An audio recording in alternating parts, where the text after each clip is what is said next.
आज की online class में आपका स्वागत है। आज हम अपना नया लेसन पढ़ेंगे। न्यू लेसन है हमारा लेसन 14। लेसन 14 जो है वह कविता है। इस कविता में कवि जो है इस कविता के कवि जो है लिखने वाले जो हैं वो हैं रामनरेश त्रिपाठी।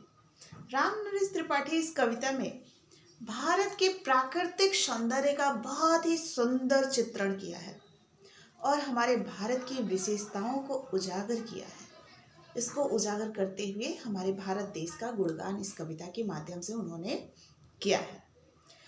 बच्चों, भारत की प्रकृति जो है वो मनमोहिनी है, मन को मोहने वाली है। इतनी सुंदर प्रकृति है भारत की कि हर कोई का मन जो है इसकी तरफ आकृष्ट होता है। मानव ही नहीं, देवता भी भारत की खूबसूरती की तरफ आकृष्ट होकर के जब भी जन्म लिए तो वो भारत में ही जन्म लेना चाहे हैं। भारत जो है शुरू से ही सभ्यता का केंद्र रहा है। सबसे पहले अगर विश्व में सभ्यता का उपज हुआ, सभ्यता उत्पन्न हुई तो वो भारत में हुई। भारत के ज्योतिषाचार्य जो है, आचार्य ऋषि मुनि जो हैं वो प्राचीन समय में जो आविष्कार आज किया जा रहा है वो सदियों पहले कर चुके थे। हमारे यहाँ सदियों पहले शल्य चिकित्सा होती थी। सदियों पहले वायुयान की जगह पर पुष्पक विमान का निर्माण हो चुका था। शून्य की खोज हमारे भारत ने ही किया। आर्यभट्ट एक बहुत बड़े वैज्ञानिक कह लीजिए, जो ऋषि थे, उन्होंने भी हमारे देश का मस्तक ऊंचा करने में अपना महत्वपूर्ण योगदान दिया है। आइए देखते हैं रामनरेश त्रिपाठी इस कविता के माध्यम से हमें क्या बताना चाहते हैं। देखिए, लिखते हैं रामनरेश त्रिपाठी जी, मनमोहिनी प्रकृति की जो गोद में बसा है, सुख स्वर्ग सा जहाँ है वह देश कौन सा है, जिसके चरण निरंतर रत्नेश धो रहा है, जिसका मुकुट हिमालय वह देश कौन सा है। कविवर कहते हैं कि हमारा जो भारत है वो मनमोहिनी प्रकृति की गोद में बसा हुआ है, अर्थात इसकी प्रकृति इतनी सुंदर है कि जिसकी शोभा सभी को अपनी तरफ खींच लेती है। सुख स्वर्ग सा जहाँ है वह देश कौन सा है। कवि कहते हैं कि वह देश कौन सा है जहाँ स्वर्ग के समान सुख मिलता है। तभी तो देवता स्वर्ग से उतर करके भारत में आ जाते हैं जन्म लेने। तो कवि कहते हैं कि वो कौन सा देश है जहाँ स्वर्ग के समान सुख मिलता है, जिसके चरण निरंतर रत्नेश धो रहा है। बच्चों, आपने भारत का मानचित्र देखा होगा तो उसमें देखा होगा कि भारत का 3 हिस्सा जो है वो समुद्र से घिरा हुआ है। समुद्र से अरब सागर, हिंद महासागर और बंगाल की खाड़ी जो है इसके तीनों तरफ से घिरी हुई है। तो ऐसा लगता है कि जैसे ये सागर भारत के चरणों को धो रहा हो, भारत का पांव पखार रहा हो, ऐसा प्रतीत होता है। रत्नेश अर्थात समुद्र, चरण पैर, निरंतर लगातार धो रहा है। सागर जो है भारत के चरणों को लगातार निरंतर बिना रुके धो रहा है। जिसका मुकुट हिमालय वह देश कौन सा है। कवि कहते हैं कि जिसका मुकुट हिमालय है, भारत की उत्तर दिशा में हिमाच्छादित जो बर्फ से लदी हुई पर्वत चोटियां हैं, श्रृंखलाएं हैं, उन पे जब सुबह सुबह सूरज की किरणें पड़ती हैं तो वो सोने की तरह चमक उठती हैं। तो ऐसा प्रतीत होता है जैसे भारत सोने का मुकुट धारण किया हो। इसीलिए पर्वतराज हिमालय को भारत का मुकुट कहा गया है। इतना ही नहीं, मुकुट कहने के पीछे भी एक रहस्य है कि वो जो हमारा हिमालय है वो बंगाल की खाड़ी से उठने वाले मानसून को वहीं रोक लेता है, जिससे हमारे देश में पर्याप्त मात्रा में बारिश होती है। वो मानसूनी हवाओं को पीछे नहीं जाने देता। मानसूनी हवाएं वहीं रुक जाती हैं, जिससे पूरे देश में अच्छी बारिश होती है और पैदावार होता है। इतना ही नहीं, जो हमारे पड़ोसी देश हैं उनसे वो प्रहरी की तरह हमारी रक्षा भी करता है। वो एक पहरेदार की तरह खड़ा होकर के हमारी सीमा पर हमारे देश की रक्षा भी करता है। उसकी सुदूर जो हिमाच्छादित पहाड़ियां हैं उसको पार करके भारत में प्रवेश करना बहुत ही कठिन है। तो इस तरह से देखा जाए तो हिमालय जो है वो भारत का मुकुट है, शिरोमणि है। नदियां जहां सुधा की धारा बहा रही हैं, सींचा हुआ सलोना वह देश कौन सा है। जिसके बड़े रसीले फलकंद नाज मेवे, सब अंग में सजे हैं, वह देश कौन सा है। कवि कहते हैं कि नदियां जहां सुधा की धारा बहा रही हैं, सुधा अर्थात अमृत की धारा बहा रही हैं।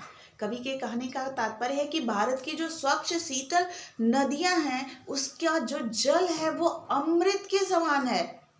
अमृत के समान इतना शीतल और स्वच्छ है कि वो अमृत के समान प्रतीत होता है। और उनसे सिंचित जो जमीन है, जो उर्वरा भूमि है, उसमें रसीले फल, कंद, नाज, अनाज और मेवों की अच्छी उपज होती है, बहुत ही अच्छी उपज होती है। और ये जो है फलों से लदे हुए, फूलों से सजी हुई ये जो धरती है वो बहुत ही सुंदर दिखाई देती है।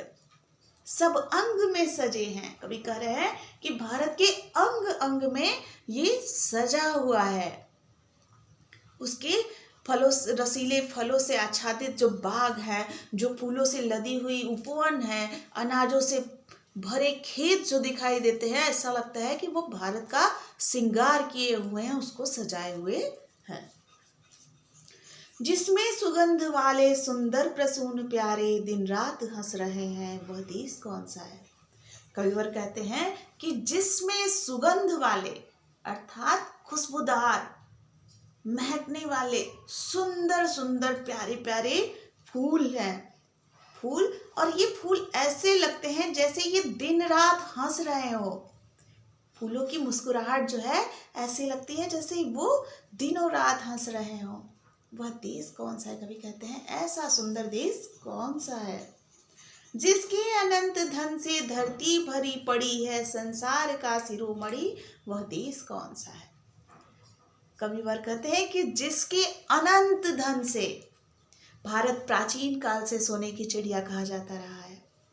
प्राचीन समय से ही ये धन संपदा से परिपूर्ण भूमि रही है। यही वजह है कि शुरू से ही विदेशी जो है वो हमारे देश की तरफ आकृष्ट होते रहे, यहाँ की धन और संपदा की तरफ आकृष्ट होते रहे और इसे लूटते रहे। हमारा भारत जो है वो सोने की चिड़िया कहा जाता था। सोने की चिड़िया कहा जाने के पीछे तात्पर्य ये था कि यहाँ की जो भूमि थी, यहाँ पे हमारे भारत में जो है वो धन संपदा बहुत ज़्यादा थी। इसी कारण यहाँ की भूमि जो है धन संपदा से भरी पड़ी थी। इस कारण विदेशी आक्रमणकारी हमेशा हमारे भारत पर आक्रमण करते रहे और इससे इसकी बहुमूल्य चीज़ों को लूटते रहे। और इन्हीं में से कुछ ऐसे भी विदेशी आए जो हमारे भारत के ही होके रह गए, वो भारत से बाहर गए ही नहीं। संसार का शिरोमणि वह देश कौन सा है। अब देखिए कवि यहाँ कहते हैं कि संसार का शिरोमणि है, अर्थात संसार के सभी देशों में सबसे बड़ा है। अब सबसे बड़ा कहने के पीछे तात्पर्य यह है कि इस भारत में ही सबसे पहले सभ्यता का उदय हुआ। भारत ने शून्य का खोज किया, भारत में शल्य चिकित्सा सबसे पहले हुई। मतलब अभी जो देखा जाए, आज जो नए नए आविष्कार हो रहे हैं, नई नई तकनीकी खोजी जा रही है, वो सारी तकनीकी, वो सारे आविष्कार जो हैं हमारे यहाँ प्राचीन कालों में सदियों पहले किए जा चुके थे। इसी कारण इसे संसार का शिरोमणि देश भी कहा गया है। पृथ्वी निवासियों को जिसने प्रथम जगाया, शिक्षित किया, सुधारा, वह देश कौन सा है। कवि कहते हैं कि पृथ्वी पर निवास करने वाले सभी लोगों को जिसने प्रथम बार सबसे पहले जगाने का काम किया, अर्थात जागरूक बनाने का काम किया, शिक्षित किया, सुधारा, जागरूक बनाया, ज्ञान दिया और उनको सुधारने का काम भी किया, वह देश कौन सा है। बहुकोटि कोटि जन है सेवक सपूत, जिसके भारत सिवाय दूजा, वह देश कौन सा है। कवि कहते हैं कि बहुकोटि कोटि, कोटि कोटि मतलब करोड़ों करोड़ों की संख्या में सेवक सपूत, जिसके बेटे हैं, करोड़ों की संख्या में जिसके बेटे जो हैं उसकी सेवा में निरंतर लगे रहते हैं। हर समय ये अपनी जान की बाजी लगाने के लिए तैयार होते हैं। वो अपने भारत के लिए, अपने भारत के मान मर्यादा के लिए, उसकी रक्षा के लिए भारत के करोड़ों सैकड़ों करोड़ों असंख्यों जो जनसंख्या है, वो सभी भारत के लिए अपना बलिदान देने के लिए तैयार रहते हैं। तो ऐसा देश कौन सा है? कवि कहता है कि ऐसा देश कौन सा है जहाँ करोड़ों की संख्या में लोग अपने देश पर अपने प्राण न्यौछावर करने के लिए तैयार रहते हैं। तो वो बच्चों, वो देश है हमारा भारत। हमारा प्यारा भारत देश जो है वो इन सभी खूबियों से भरा हुआ है। भारत की विशेषता ये है कि अनेक जाति, अनेक धर्म, अनेक संप्रदायों के लोग जो हैं, आप कश्मीर से लेकर के कन्याकुमारी तक एक बार दृष्टि डालिए तो देखते हैं कि अलग अलग भाषाएं हैं, अलग अलग बोलियां हैं, अलग रीति रिवाज है, अलग संस्कृति है, लेकिन अलग अलग होते हुए भी ये सभी एक हैं। ये भारत की सबसे बड़ी विशेषता है। तो इस कविता के अंतर्गत कविवर राम नरेश त्रिपाठी ने बहुत ही सुंदर भारत की विशेषताओं का वर्णन किया है। आइए देखते हैं एक्सरसाइज क्या है। एक्सरसाइज में है क्वेश्चन नंबर 4।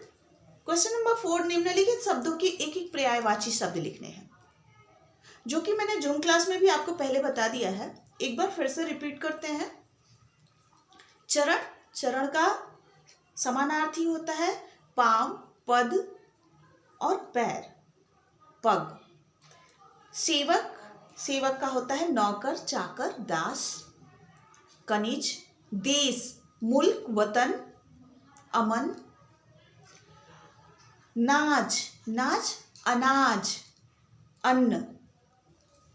रत्नेश, रत्नेश, जलधि, पयोधि, सागर, सिंधु। सुगंध, सुगंध का पर्यायवाची होता है महक, खुशी, खुशबू। सलोना, सुंदर, रम्य, रमणीय। संसार का, विश्व, जग, जगत, सृष्टि। प्रसून, प्रसून का अर्थ होता है फूल, इसका पर्यायवाची हुआ सुमन, कुसुम, पुष्प। पृथ्वी, पृथ्वी का पर्यायवाची हो जाएगा धरा, वसुंधरा, धरित्री, धरती, भू, भूमि। विलोम शब्द, क्वेश्चन नंबर 5 है हमारा विलोम शब्द। विलोम शब्द देखिए, सुख का दुख, सुगंध, दुर्गंध, सुधा, गरल। सुधा का अर्थ होता है बच्चों अमृत, तो अमृत का विलोम जो होगा वो विष होगा, लेकिन सुधा का विलोम हम लिखेंगे गरल। गरल का अर्थ भी होता है विष। सेवक, सेवक, स्वामी, प्रथम, अंतिम, शिक्षित, अशिक्षित। क्वेश्चन नंबर 6, जिसके चरण निरंतर रत्नेश धो रहा है, नदियां जहां सुधा की धारा बहा रही हैं, पृथ्वी निवासियों को जिसने प्रथम जगाया, वह कोटि कोटि जन है। यहाँ ऊपर लिखे वाक्यों के रेखांकित शब्द जो है वो क्रियापद है। देखिए जो आपके डार्क लाइन है वो धो रहा है, बहा रही है, तो ये डार्क लाइन जो है वो क्रियापद है। क्रिया को एक अथवा अधिक शब्दों से व्यक्त किया जा सकता है। मुख्य क्रिया के साथ प्रयुक्त शब्दों को हम सहायक क्रिया कहते हैं। मुख्य क्रिया वो होते हैं जो धातु के मूल रूप होते हैं। धातु आपने पढ़ा है, क्रिया का मूल रूप धातु होता है। तो ये जो मूल रूप होते हैं उनके साथ जब दूसरी क्रिया भी आ जाती है तो वो सहायक क्रिया हो जाती है। ऊपर के पहले 2 वाक्यों में धो और बहा मुख्य क्रिया है तथा रहा है। अब देखिए धोना, बहाना और रहा है, यहाँ 3 क्रियाएं हो रही हैं जिसमें धो और बहा मूल क्रिया है और रहा है सहायक क्रिया है। तीसरे और चौथे वाक्यों में जगाया और है सामान्य क्रिया है, जिससे वाक्य की क्रिया भूतकालिक है, जबकि चौथे वाक्य की क्रिया जो है वो वर्तमान कालिक है। अब क्रिया काल किसको कहते हैं? यही आता है कि क्रिया के होने के समय का बोध जिससे होता है उसको हम काल कहते हैं। अर्थात जिस समय में क्रिया हमारी होती है उस समय का जो बोध कराता है उसको हम काल कहते हैं। क्रिया के मूल अंश को धातु कहते हैं। धातु के साथ ना जोड़ करके क्रिया का सामान्य रूप बनाया जाता है। अब जैसे खा मूल रूप है, पढ़ मूल रूप है, चढ़ मूल रूप है क्रिया का, लेकिन चढ़ में जब ना लगाया जाता है तब बनता है चढ़ना, तब जाकर के ये सामान्य रूप क्रिया का बनता है। पढ़ में ना लगाते हैं तब होता है पढ़ना, तब जाकर के ये सामान्य धातु रूप सामान्य रूप से क्रिया रूप बनता है। कभी कभी ना से युक्त धातु को वाक्य में प्रयोग किया जाता है, जैसे अब मैंने गाना छोड़ दिया, मुझे तैरना आता है। ऐसे शब्दों को संज्ञार्थक क्रिया कहते हैं। जैसे गाना, गाना जो है संज्ञा हो गया, जबकि गा मूल क्रिया है और ना जोड़ दिया गया, उसके बाद क्या हो गया, ये संज्ञार्थक हो गया क्रिया।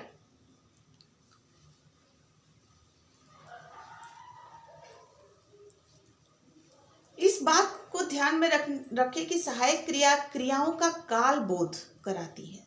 सहायक क्रिया जब क्रिया के मूल रूप के साथ जब सहायक क्रिया प्रयोग हो जाती है, तभी जाकर के पता चलता है कि क्रिया के होने का समय क्या है, अर्थात वो काल का बोध कराती है।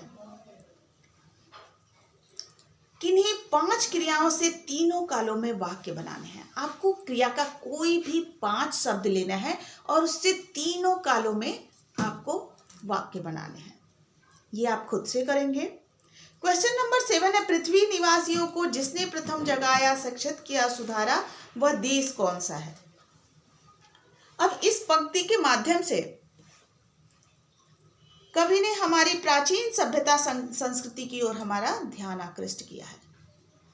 पृथ्वी निवासियों को जिसने प्रथम जगाया, शिक्षित किया। देखिए, भारत जो है प्राचीन काल से शिक्षा का मुख्य केंद्र बिंदु रहा है। प्राचीन समय में तक्षशिला, नालंदा विश्वविद्यालय में दूर विदेशों से जो है वो शिक्षा ग्रहण करने के लिए लोग आते थे।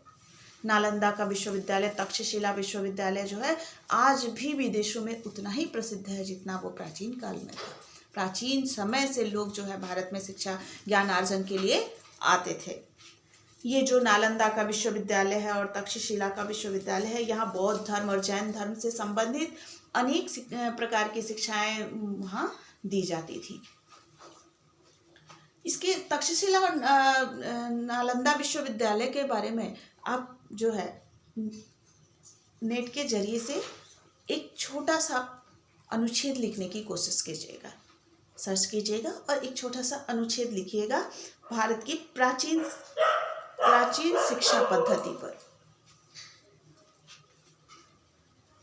पाठ को ध्यानपूर्वक पढ़िएगा, जो भी कठिन शब्द है उसको याद कीजिएगा, अभ्यास कार्य ध्यानपूर्वक अपने पाठ्य पुस्तिका में भरिएगा। बच्चों, इसी मंथ में आपका एग्जाम भी है तो तैयारी अच्छे से करिएगा। आज के लिए इतना ही, धन्यवाद।